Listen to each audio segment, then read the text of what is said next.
Hello friends, வீட்டில் பால் தெரிஞ்சு போச்சா? கவலைப்பட வேணாம், வாங்க நம்ம பால்கோவா செய்யலாம்.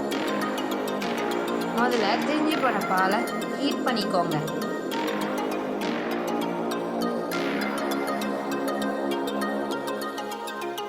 நல்லா மிக்ஸ் பண்ணி விடுங்க.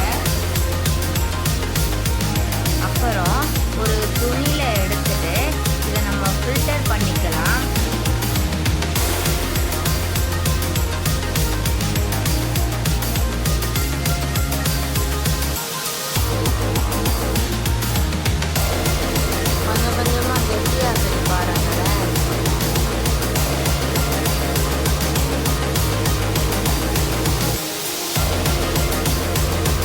கொஞ்சம் கொஞ்சமாக தண்ணி ஊற்றி அதை நம்ம நல்லா வாஷ் பண்ணிக்கலாம்.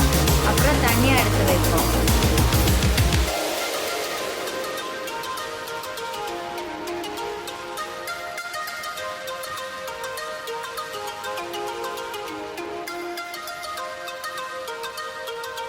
இப்போ பாருங்கள், நம்மளுக்கு இப்படி பன்னீர் மாதிரி கிடச்சிருக்கு. இதில் தான் நம்ம பால்கோவா செய்ய போகிறோம்.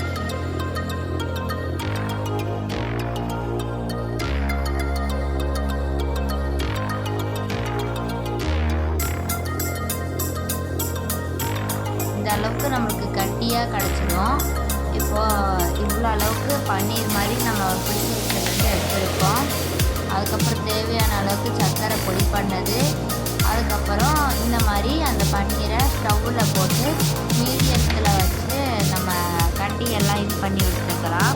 அப்புறம் சர்க்கரை பவுடரையும் அதை போட்டு அதுக்குள்ளேயே மிக்ஸ் பண்ணிக்கணும். அப்புறமா நம்மளுக்கு இந்த மாதிரி வந்ததுக்கப்புறமா கொஞ்சம் நெய் போட்டுக்கணும் தேவையான அளவுக்கு. இதே நல்லா மிக்ஸ் பண்ணுங்க. ரொம்ப ஈஸியாக இருக்கும். அவ்வளோதான் ஃப்ரெண்ட்ஸ், நம்ம முந்திரி பாதாம் இந்த மாதிரி நம்ம ஃப்ரெண்ட்ஸ் எல்லாத்தையும் ஆட் பண்ணிட்டோன்னா நம்மளுடைய டேஸ்டியான பால்கோவா ரெடி. ட்ரை பண்ணி பாருங்கள். பாய்.